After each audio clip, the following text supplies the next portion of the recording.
David Price and Phil Hughes will be taking center stage, but not with Michael Kay at the top of the hour. But right now, we shine the spotlight on our Meredith Marakovits. She takes center stage, and first and foremost, Meredith, I have to say this. It's so nice. You're inside.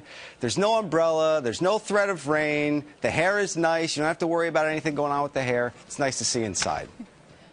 Well, thank you. I'm glad you approve. And I don't know how the studio conditions are, but I'm fairly certain that you don't have to worry about anything with your hair either. Well, I never have to worry about my hair, Meredith. Thank you very much. Mach 3 and done in the morning. Let's talk about the Yankees here and their issues against left-handed pitchers this season. You know, they're batting .185 collectively against left-handed pitching. Vernon Wells is really the only one that's doing anything against them. So what do you think's been the problem this year with the Yankee lineup? Chris, you know what? You can't sugarcoat it. It's not very good right now. They need to hit lefties better if they're going to have success moving forward this season. But you look at things, Joe Girardi right now saying it's still too small of a sample size to really tell what this team is going to be against lefties. They're also missing people in their lineup. And you have to consider the fact, with the exception of Vernon Wells, as you had mentioned, Cervelli, Nix, Francisco, Nunez, Youkilis, and Stewart, the right-handers that can be in that lineup for this team, are hitting a combined 110 against lefties with one extra base hit. That's 10 for 91. Not good at all. They need to get more production from their right-handers. Also, you look at a situation where this is really where you miss a Mark Teixeira. This is really where you miss a Derek Jeter, other right-handed bats that could potentially be in this lineup that they just don't have right now. So you look at what Joe Girardi does with the lineup against lefties and against righties. Righties pretty much set. As far as lefties, he's still tinkering it, trying to find something that works, and so far nothing has really worked. And you look at Ben Francisco, a guy that's DHing that's really been struggling, and you have to wonder how long Joe Girardi is going to stick with him in that spot. And, you know, you brought up great points with Derek Jeter not having him in this lineup, Mark Teixeira, Alex Rodriguez also not around against left-handed pitching. But, you know, a guy who's gotten out to a hot start but is not starting against lefties. You know, Yankee fans on Twitter and on Facebook, all over the place with their social media, they're asking collectively, why not Travis Hafner, who's hitting .319?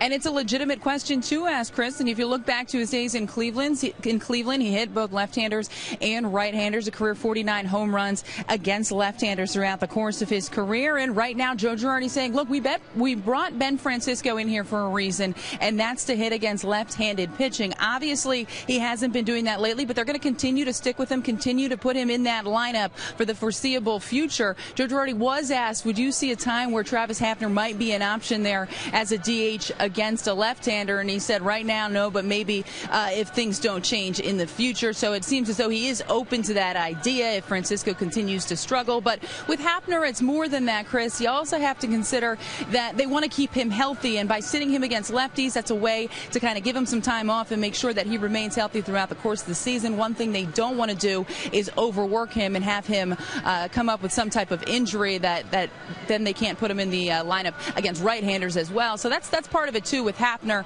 that they don't want to overuse him too early in this season. That is a tremendous point, especially with all the injuries that Joe Girardi and company have had to deal with. And one of those injuries lately has been Kevin Youkilis. You know, it was the turf up in Toronto, now the turf down in Tampa, back-to-back series on this next turf, this new turf out there, but just really as bad as AstroTurf on backs and stuff. So give us an update on Kevin Youkilis and when we can expect to see him back.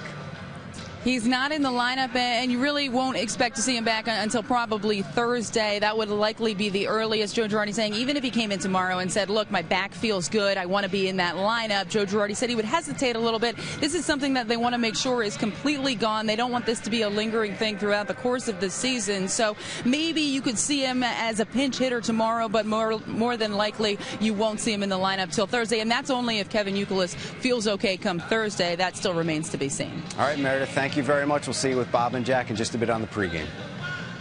Thanks, Chris.